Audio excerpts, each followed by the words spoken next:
ଗୋଟିଏ ଜଙ୍ଗଲରେ ଦୁଇ ଜଣ ସାଙ୍ଗ ରହୁଥିଲେ, କୁମ୍ଭୀର ଆଉ ମାଙ୍କଡ଼। ସେମାନେ ଦୁଇ ଜଣ ବହୁତ ଭଲ ସାଙ୍ଗ ଥିଲେ। ଗୋଟେ ଦିନ ସେମାନେ ବସି କଥା ହେଉଥିଲେ। ଆରେ ମାଙ୍କଡ଼ ଭାଇ, ମୋତେ ଆଉ ଏ ଗାଁରେ ରହିବା ପାଇଁ ଇଚ୍ଛା ନାହିଁ। ସେଠି ଯାଇ ଗୋଟିଏ ଭଲ ଦୋକାନରେ କାମ କରିବି ଆଉ ବହୁତ ପଇସା ରୋଜଗାର କରିବି। ମୁଁ ଆସିଲେ ତମକୁ ବି ସାଥିରେ ନେଇଯିବି। କ'ଣ କହୁଛ ମାଙ୍କଡ଼ ଭାଇ? ମୁଁ ଯିବି ନା ଯିବିନି? ତମେ କହିଲେ ଯାଇକି ମୁଁ ଯିବି, ନହେଲେ ମୁଁ ଯିବିନି। ଆରେ ହଁ, ତମେ ଥରେ ଯାଇକି ଦେଖ।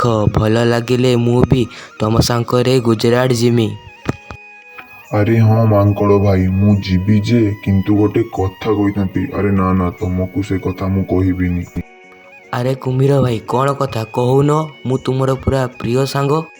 ଆରେ କୁମ୍ଭୀର ଭାଇ, ତୁମେ ମୋତେ କଥାଟି କହିବ ନା କହିବନି? ନହେଲେ ମୁଁ ତୁମ ସାଙ୍ଗରେ କଥା ହେମିନି। ଆରେ ନା, ମୁଁ କହୁଛି। ମୋ ପାଖରେ ଏବେ ପଇସା ନାହିଁ। ତମେ ମୋତେ ପଇସା ଯଦି ଦିଅନ୍ତ ମୁଁ ଯାଇପାରନ୍ତି। ତମେ ମୋତେ ପଇସା ଦବ ନା? ଆରେ ଏଇଟା କ'ଣ ଗୋଟେ କଥା? ହଉ, ମୁଁ ତୁମକୁ ପଇସା ଦେବି।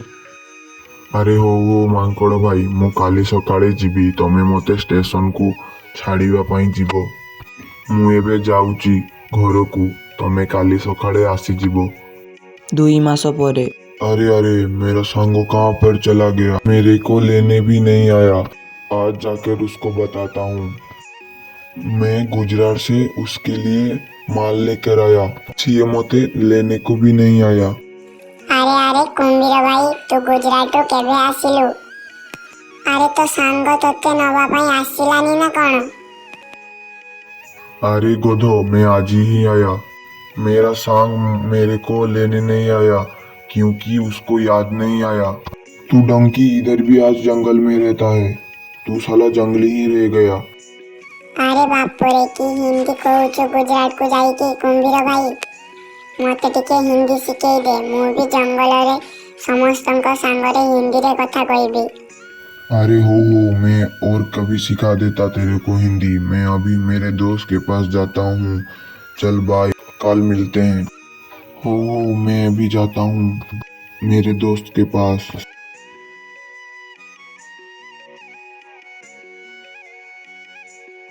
ଆରେ କୁମ୍ଭୀର ଭାଇ, ତୁ କେତେବେଳେ ଆସିଲୁ? ମୁଁ ତୋତେ ନେବା ପାଇଁ ଏତେବେଳେ ଯାଉଥିଲି। ତୁ ମୋ ପାଇଁ କିଛି ଆଣିଛୁ ନା ନାହିଁ, ନା ଭୁଲିକି ଚାଲି ଆସିଲୁ? ଆରେ ମୁଁ ଭୁଲି ନାହିଁ, ମୁଁ ତୋ ପାଇଁ ଆଣିଛି। ଆମେ ରାତିକି ବସି ଏକା ସାଙ୍ଗରେ ଖାଇବା। ଏବେ ଚାଲ ବଜାରକୁ ଯିବା, କିଛି ଖାଇବା। ମୋତେ ବହୁତ ଭୋକ ଲାଗିଲାନି, ଆଉ ତୋତେ ବି ଭୋକ ଲାଗିବନି। ଚାଲ ଖାଇବା ପାଇଁ ଯିବା। ମୋ ପାଖରେ ଏବେ ବହୁତ ପଇସା ଅଛି। ତୋତେ ଗୁଜରାଟ ଭଲ ଲାଗିଲା ନା ନାହିଁ? ମୁଁ ତୋ ସାଙ୍ଗରେ ଏଥର ଯିବି। ତୁ ମୋତେ ନେଇଯିବୁ ତ ଗୁଜରାଟ? अरे हाँ, गुजरात बहुत ଭଲ ଲାଗିଲା ମତେ, ଆଉ ସେଠାରେ ପଇସା ବି ବହୁତ। ମୁଁ ତୋତେ ଏଇଥର ମୋ ସାଙ୍ଗରେ ନେଇଯିବି। ତୁ ପରା ମୋ ସାଙ୍ଗ।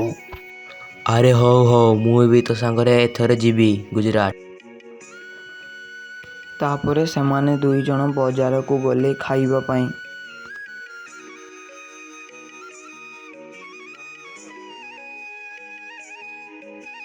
ଆଉ ହଁ ସାଙ୍ଗମାନେ, ଆପଣମାନେ ତ ଭିଡ଼ିଓ ଦେଖୁଛନ୍ତି, କିନ୍ତୁ ଭିଡ଼ିଓକୁ ଲାଇକ୍ ଆଉ ଚ୍ୟାନେଲକୁ ସବସ୍କ୍ରାଇବ୍ କରୁନାହାନ୍ତି। ଆମକୁ ଗୋଟିଏ ଭିଡ଼ିଓ ବନେଇବା ପାଇଁ ବହୁତ କଷ୍ଟ ହେଉଛି, କିନ୍ତୁ ଆପଣମାନେ ଗୋଟେ କ୍ଲିକ୍ରେ ସବସ୍କ୍ରାଇବ୍ ଆଉ ଲାଇକ୍ କରିପାରିବେ। ତ ଡେରି କ'ଣ ପାଇଁ? ଜଲ୍ଦି ଭିଡ଼ିଓକୁ ଲାଇକ୍ ଆଉ ଚ୍ୟାନେଲକୁ ସବସ୍କ୍ରାଇବ୍ କରିଦିଅନ୍ତୁ। ରହୁଛି, ଦେଖା ହେବା ନେକ୍ସଟ ଭିଡ଼ିଓରେ। ତ ବାଏ।